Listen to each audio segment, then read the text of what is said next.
monitoramento bancário, um anúncio aí da Receita Federal, né? Uma normativa que acho que foi anunciada no final do ano passado, entrou em vigor agora no comecinho de janeiro e a gente vai entender o que muda, os impactos nessa nova fiscalização. Será que é nova? Euclides Nandes Correia, presidente do Sescap, bom dia, obrigado pela presença. Bom dia, Patrícia. Bom dia a todos os telespectadores. Explica pra gente, Nandes, porque o Brasil está confuso ainda com relação a essa normativa. A gente tem acompanhado muita fake news realmente, né? Ontem mesmo passando em várias possibilidades de canais e tudo mais, informando sobre fake news, perigosas até, né? Cobrando imposto sobre o Pix, mandando. Então tem chegado, né? Tem que tomar muito cuidado realmente, que tem chegado pelas redes sociais, guias para recolher o imposto que não existe, tá, Patrícia? Inclusive estão aplicando golpes em cima da falta de informação do brasileiro, né? Então, não existe imposto sobre o Pix. Isso tem que ficar muito claro, né? Certo. Não foi criado realmente um novo imposto, né? Mas a Receita normatizou um pouco mais uma declaração que já existia desde 2003, que era a Decred. As instituições financeiras sempre foram obrigadas a informar, né, a movimentação financeira das pessoas físicas e jurídicas. Tanto é que o limite era R$2.000 para a pessoa física e R$6.000 para a pessoa jurídica. E, na verdade, ela aumentou o limite, né? Então, ela tirou dessa lista uma grande quantidade de contribuintes também, porque agora o limite seria R$5.000 para a pessoa física e R$15.000 para a pessoa jurídica. Como não é um novo imposto, então qual que é o objetivo da Receita, né?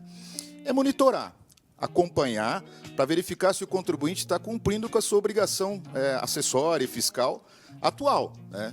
Que é relativa aos impostos atuais. Mas se isso já existia desde 2003, não é um aumento de monitoramento, então, porque as pessoas físicas e jurídicas, elas já eram monitoradas e depois elas tinham que estar lá na declaração do imposto anual, estar kit condizendo com a movimentação bancária dela. Sempre existiu isso, mas ela está melhorando, né? Mais tecnologia, mais informações, surgiu o Pix.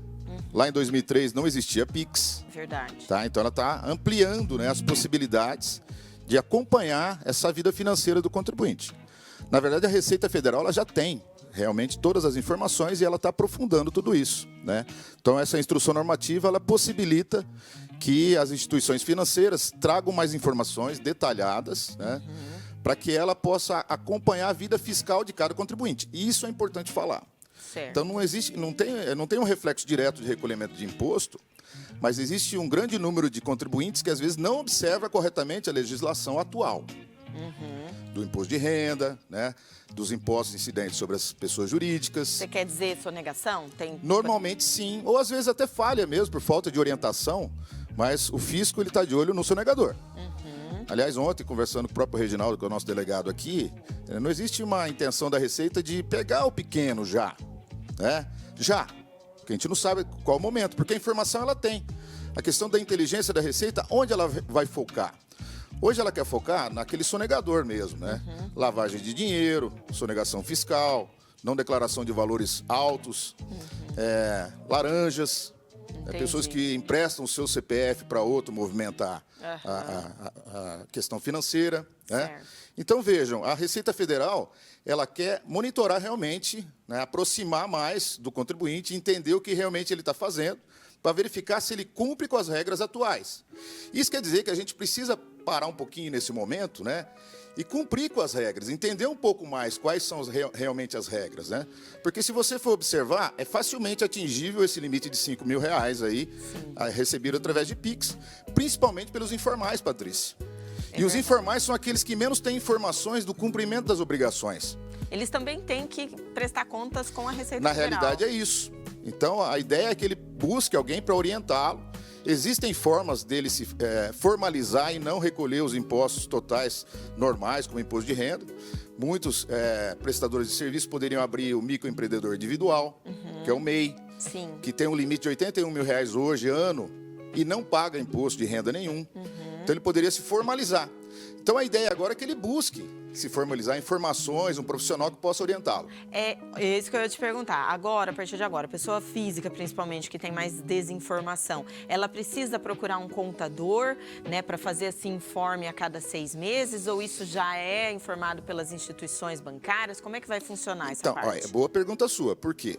Nós não temos que fazer nada. quem vai fazer são as instituições financeiras. Ah, tá. Né? Essa declaração, essa E-financeira, quem tem que informar a Receita Federal são as instituições financeiras. Nós, contribuintes, não vamos fazer nada. O que nós temos que fazer é observar, aliás, a regulamentação, as normas relativas aos impostos atuais. Imposto de renda, né? Contribuições sociais, previdenciárias.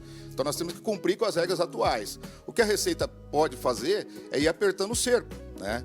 E isso a gente não pode deixar de falar. Então, não, eu posso continuar fazendo do jeito que eu faço, recebendo mais de 5 mil e não pagando imposto. Isso é perigoso hoje, né, ter essa mentalidade. Aliás, né, desde que eu comecei no jornalismo lá em 95, que a Receita falava que cada vez mais iria afunilar essa fiscalização e com as tecnologias, o cruzamento de dados ia ficar muito mais eficaz e é o que está acontecendo. E a declaração pré-preenchida também. A Receita também tem o objetivo de facilitar o cumprimento das obrigações acessórias, porque quanto mais detalhe ela tem da vida financeira, mais fácil vai ser o preenchimento da declaração pré-preenchida. Né? Sim. Então facilita, vai Já tá facilitar tudo lá. realmente prestar contas para o fisco da agora em diante. Nandes, uma pergunta que está todo mundo também se fazendo, quando você empresta o seu nome, ou seja, o seu CPF para um amigo, o seu cartão de crédito, vou usar o seu cartão para fazer uma compra parcelada. Quando a gente cria grupos até de WhatsApp do churrasco, que todo mundo vai fazer o Pix para fulano, o grupo da loteria que a gente tem aqui na TV, como é que vai ficar tudo isso? Vejam, isso não vai mudar, né? Isso vai acabar acontecendo. Mas isso impacta? Se a Receita chamá-lo, ele vai ter que explicar essa situação. Né? Tá. Vai ter que explicar que esse dinheiro não era dele. Então, se tiver uma movimentação muito alta, isso pode chamar a atenção da Receita. E ele tem que ir lá explicar e falar que aquela entrada de recurso não é dele. Vai ter que explicar a situação. Então, a ideia é tentar evitar esse tipo de situação, sim. Né? Por mais que fale, não, a Receita não vai chegar. Mas se você for observar a movimentação é superior aos limites de pagamento, de tributação, então ele corre um risco, sim, de ser chamado. Nós não podemos deixar de falar isso. A ideia é administrar melhor essa situação aí. Falei para o pessoal mandar perguntas, chegou uma aqui da Rosana. Ela está perguntando o seguinte, o marido dela, o salário dele cai na conta dela. Isso pode prejudicá-la de alguma forma? Se ela é casada, né? Então a declaração pode ser feita em conjunto ou separadamente, né? A Receita Federal vai analisar os dois. Então isso não é problema, não. Tá utilizando a conta do cônjuge, né, para fazer um recebimento. Mesmo que não seja conta conjunta. Mesmo que não seja conta conjunta, né? Porque uma análise da Receita Federal sempre vai levar em conta o casal. Né? Se alguém for fiscalizado, com certeza vai buscar o outro também e aí vai encontrar a informação, né? Como é que vocês, né, das empresas contábeis, enxergaram essa normativa agora? Beneficamente ou não? Prejudicou? Porque tem empresário, inclusive, que a gente já está ouvindo falar, não, agora eu não vou investir, porque agora, senão eu vou ter que declarar, vai me complicar com a Receita. Isso pode prejudicar economicamente o país? Eu acho pelo contrário. Na verdade, as pessoas estão procurando se formalizar. Isso é importante para o país. Então, por mais que não seja uma nova taxação, mas traz atenção do cumprimento das obrigações atuais. Né? Então, deixar de investir, o que está acontecendo aqui é um monitoramento das entradas e saídas do movimento financeiro. Né? E se observa, coloca isso em contrapartida com a legislação para verificar se aquela renda foi declarada. Nem toda entrada de dinheiro numa conta corrente é renda declarada, mas pode chamar a atenção, né, da Receita Federal e ser intimada, de repente, né, essa pessoa física ou jurídica a prestar esclarecimentos. Tá? E, na dúvida, sempre procurar um contador, né, Nandes? Eu acho que isso também valoriza e fortalece o segmento de vocês. O contador é o profissional adequado para buscar essa informação, para orientar, né, de repente, regularizar a situação do contribuinte. Porque ele é que mexe com essas declarações, com essas informações. Obviamente que tem questões tributárias, também os advogados tributaristas auxiliam, né? Sim.